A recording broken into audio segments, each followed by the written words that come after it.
Welcome to Discover Real Estate with Daniel Lee, a video series where we share valuable insights about real estate to add value to our clients and viewers. Today, we are diving into the topic, My lease is decaying, what should I do? Let's get started.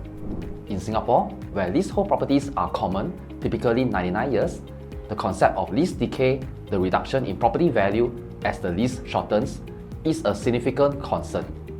Understanding this process and its implications is critical for managing your financial future, selling options, and ability to secure financing. Here's what you need to know and how to protect your investment. What is lease decay and why does it matter? Lease decay occurs as the remaining lease term shortens, leading to a decline in property value.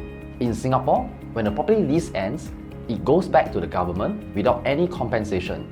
This happened in 2020 when 191 units at Geylang Lorong 3 were returned after their 60-year lease expired.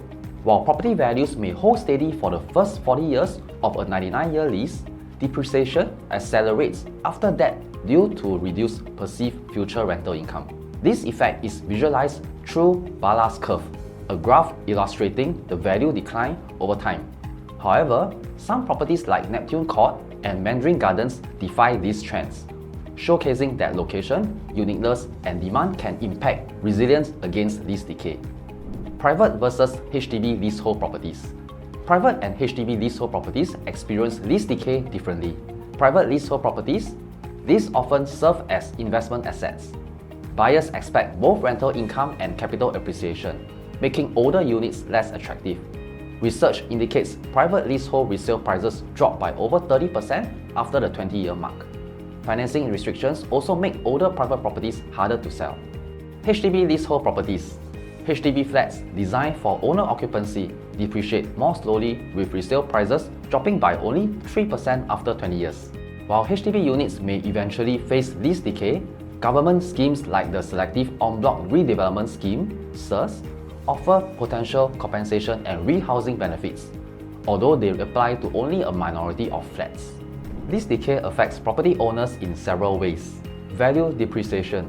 As leases shorten, property prices fall, making resale challenging. Reduced rental demand. Tenants often prefer modern amenities, forcing landlords to lower rents for older units to remain competitive. Financing limitations. Older properties face restrictions. Banks reduce loan amounts for units with fewer lease years. CPF funds cannot be used for properties with less than 20 years of lease. Options for managing lease decay. Lease top-ups. Private property owners can request a lease extension from the Singapore Land Authority. However, approval is not guaranteed and depends on SLA's discretion. Cost. Determined by SLA's chief valuer, can run into millions of dollars. Unless justified by sentimental value or high rental income, this option is rarely pursued. En bloc sales. A collective sale or en bloc can offer significant payouts. Private properties. If 80 to 90% of owners agree, developers may purchase the entire development for redevelopment. HDB flats, SERS. The government acquires older flats in desirable locations, compensates owners, and offers rehousing benefits. However, only 4% of flats have been selected for SERS since 1995. HDB's newer voluntary early redevelopment scheme targets flats over 70 years old, but its execution remains uncertain, with less generous compensation than SERS. Proactive strategies to mitigate lease decay.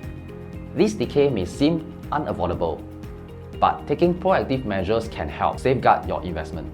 Track market trends. Monitor property markets and look for indicators like upcoming MRT lines or redevelopment projects that may boost property demand for the time being, even for aging properties. This creates an opportunity to sell at a better price. Plan and exit strategy. Aim to sell before your property reaches the 40-year mark, when depreciation accelerates. Selling early ensures a larger buyer pool and better financing options for potential buyers. Target the right buyers. Although lease decay reduces demand, there are still buyers, including families seeking affordability or expats looking for short-term housing. Tailoring your marketing strategy to these groups can make a difference. When is it time to sell? Deciding when to sell your leasehold property is crucial to minimizing losses. evaluate costs versus benefits. Compare your property's current value to potential expenses like reduced rental income, rising maintenance costs, and limited financing.